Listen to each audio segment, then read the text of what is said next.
మిత్రులందరికీ నమస్కారం. మానవుల యొక్క జీవిత పరమార్థం ఆనందంగా సంతృప్తిగా జీవించటం. ఆనందం ఉండాలంటే ప్రతిరోజు మనము ప్రతి క్షణము ఎక్కువగా సంతోషంగా ఉండటానికి ప్రయత్నించాలి. సంతోషంగా ఉండాలంటే పర్యావరణం బాగుండాలని చెప్పుకున్నాం.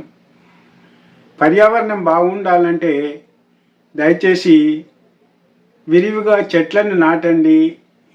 ఈ నాటే వాళ్ళని ప్రోత్సహించండి.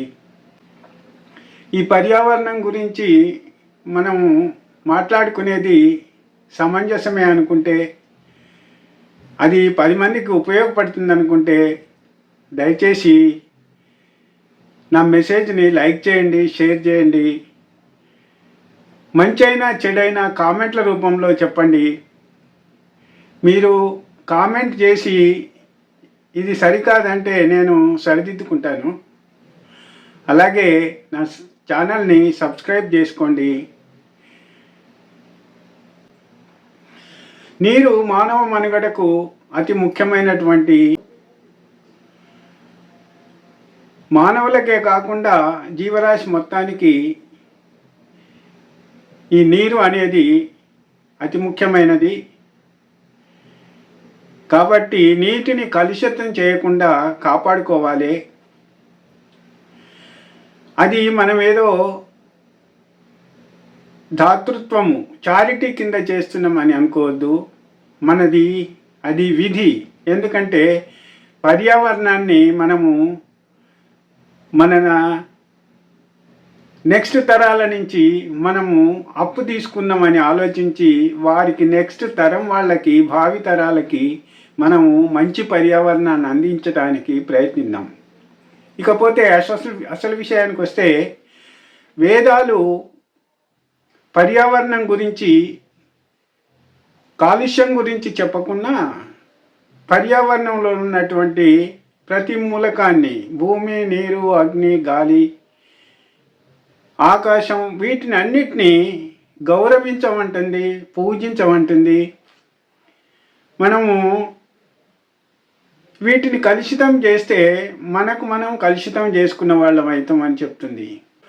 మనకు నీరు యొక్క ప్రాముఖ్యత గురించి 5000 సంవత్సరాల క్రితం శ్రీకృష్ణ భగవానుడు భగవద్గీతలో చెప్తాడు. రసోహం అప్సు కౌంతేయ ప్రభాస్మి శశిసూర్యయో ప్రణవ సర్వవేదేషు శబ్దకే పౌరుషం ఋషు అంటాడు.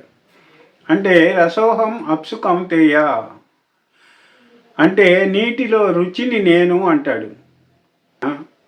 ఇప్పుడు ఒక పండులో ఉన్నటువంటి రసము మనకు తీయదనాన్ని ఇస్తుందంటే ఆ తీయదనం అనేది నీటి ద్వారానే వస్తుంది. నీరు ప్లస్ ఆ పండులో ఉన్న రుచి అనేది కలిస్తే మనకు దాని యొక్క రుచి తెలుస్తుంది.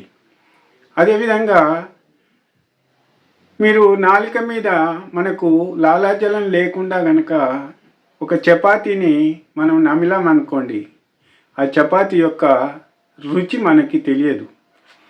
అంటే ఈ లాలాజలం అనేటువంటి నీరు మనకి ఈ రుచి తెలియటానికి, చపాతీని ఎప్పుడైతే నములుతామో నీరు వచ్చినప్పుడే దాని యొక్క రుచి తెలుస్తుంది. ఆ నీటిలో రుచిని నేను అంటాడు. అస్మి శశిసూర్యయో అంటున్నాడు. సూర్యచంద్రుల్లో ఉన్నటువంటి కాంతిని నేనే అంటున్నాడు. సూర్యుడు, చంద్రుడు కాంతి లేకుంటే అవి ఏమి నిరుపయోగం, మనకు అవి ఉన్నట్టు కూడా తెలియదు. ప్రణవ సర్వవేదేషు. ప్రణవ అంటే ఓంకారం. ఓంకారం అనేది సర్వ వేదాలలో, సర్వ మంత్రాలలో, అన్ని మంత్రాలలో ఓంకారం అనేది మనకు మంత్రానికి మొదలు ఓంకారమే ఉంటుంది. దేవతలను పూజించేటప్పుడు కూడా ఓం నమ శివాయ, ఓం నారాయణాయ అని ఇలాగా ఓం మంత్రంతో స్టార్ట్ చేస్తాము. సో ఆ ఓం అనే మంత్రాన్ని నేను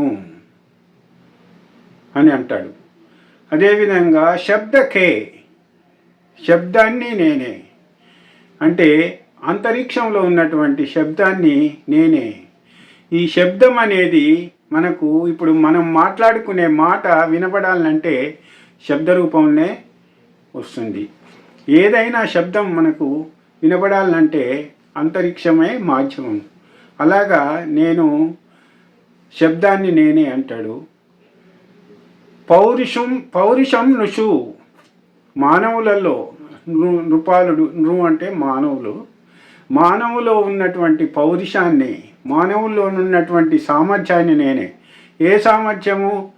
ఒక తెలివి కల్లాడు, ఒక మాట్లాడగలిగేవాడు అంటే మాట్లాడే శక్తి, ఒక పని చేసేవాడంటే పని చేసే శక్తి, ఈ అన్నిటి పనులలో ఉన్నటువంటి శక్తిని నేనే అంటాడు. ఆయన సర్వాంతర్యామి. అలాగే మనము ఓమ్ని ప్రజెంట్ అంటాం. భగవంతుడు ఓమ్ని ప్రజెంట్, భగవంతుడు సర్వాంతర్యామి అంటాం. ఓమ్ని ప్రజెంట్, అంతటా ఉన్నాడు ఆయన. ఓమ్ని పోటెంట్ అంటాము, అన్నీ ఆయన సర్వశక్తిమంతుడు అని అంటాం. అందుకని దేవుణ్ణి మనము ఓంని అనే పదంతో సంబోధిస్తాం. ఆ ఓంని కూడా ఓం నుంచే వచ్చింది.